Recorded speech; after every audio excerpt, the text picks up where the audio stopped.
சிறுதுளி பெருவெள்ளம் மழைநீரை சேமிப்போம். ஹாய் ஃப்ரெண்ட்ஸ், எல்லோருக்கும் வணக்கம். நம்ம இன்றைக்கி என்ன செய்ய போகிறோம்னு பார்த்தீங்கன்னா புளிக்குழம்பு தான் செய்ய போகிறோம். அதுக்கு பார்த்தீங்கன்னு சொன்னால் நம்ம மணத்தக்காளி காய் தான் எடுத்துக்கிறேன். அதுக்கு பார்த்தீங்கன்னா வெங்காயம் வந்து ஒரு 150 கிராம் வெங்காயம், 100 கிராம் கூட எடுத்துக்கலாம். ஒரு தக்காளி எதுக்கு எடுத்துருக்கேன். காய் பார்த்தீங்கன்னா இதில் ஒரு அரை கப்பு காய் கிடச்சிது. அது வந்து குழம்பு செஞ்சுக்கலாம். இந்த மாதிரி குழம்பு செஞ்சால் சூப்பராக இருக்கும். கண்டிப்பாக எல்லோரும் ட்ரை பண்ணி பாருங்கள். இது நல்ல டேஸ்ட்டாக இருக்கும். அதுக்கு முன்னாடி இது வரைக்கும் சப்ஸ்கிரைப் பண்ணாதவங்க கண்டிப்பாக சப்ஸ்கிரைப் பண்ணுங்கள். பிடிச்சிருந்தால் லைக் பண்ணுங்கள், ஷேர் பண்ணுங்கள், கமெண்ட் பண்ணுங்கள். இது கிப்பி கேரளா சமையல். பார்த்தீங்கன்னா இதுக்கு தேவையான அளவுக்கு தேங்காய் எண்ணெய் ஊற்றியிருக்கேன். தேங்காய் எண்ணெய் ஊற்றி கடுகு போட்டு அரை டீஸ்பூன் கடுகு, 1/4 டீஸ்பூன் அளவுக்கு வெந்தயம் போட்டிருக்கேன். வெந்தயம் போட்டு பொரிஞ்சது உடனே நம்ம வெங்காயம் போட்டுக்கலாம். சின்ன வெங்காயம் நிறைய போட்டால் நல்ல டேஸ்ட்டாக இருக்கும். சின்ன வெங்காயம் லைட்டாக வதங்கினதுக்கப்புறமா நல்லா வதங்கினதுக்கப்புறமா தக்காளி போட்டுக்கலாம். அதுக்கு முன்னாடி பார்த்திங்கன்னா ஒரு பெரிய நெல்லிக்காய் சைஸ் அளவுக்கு புளி ஊற போட்டுக்கலாம். சுடுதண்ணியில் ஊற போட்டிருக்கேன். இப்போது காய் வந்து போட்டு நல்லா எண்ணெயில் வதக்கிக்கலாம். ஃபஸ்ட்டில் இந்த காய் நல்ல எண்ணெயில் வதங்கி வந்ததுக்கப்புறமா நம்ம தக்காளி போட்டு பரட்டி உப்பு போட்டு மூடி வச்சு வேக வச்சோன்னா நல்ல டேஸ்ட்டாக இருக்கும். கசப்பெல்லாம் இந்த காயில் இருக்க கசப்பெல்லாம் போயிடும்.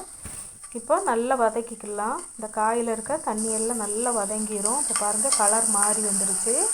இது ஒரு 2 நிமிஷம் நம்ம கைவிடாமல் நல்லா வதக்கணுன்னா அதில் உள்ள தண்ணி எல்லாம் வதங்கிடும். வற்றினதுக்கப்புறமா பாருங்கள் கலர் வந்து லைட்டாக மாறி இருக்குது. லைட் பச்சை கலர் ஆகிடுச்சு.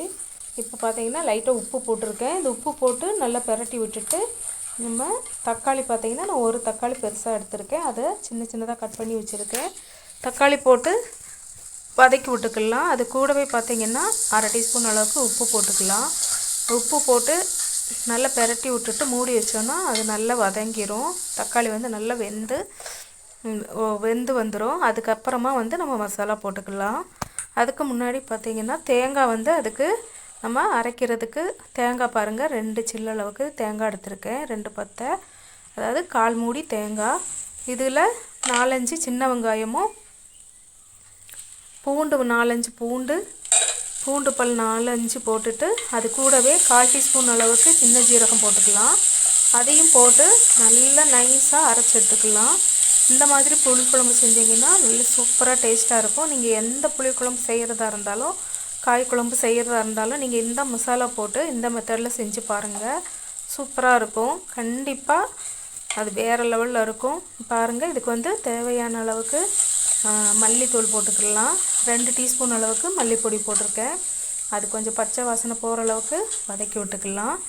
அதில் மஞ்சத்தூள் போட்டிருக்கேன். நம்ம தேங்காய் அரைக்கும் போதும் அதில் ஒரு 1/4 டீஸ்பூன் அளவுக்கு மஞ்சத்தூள் போட்டு அரைச்சி வச்சுக்கலாம்.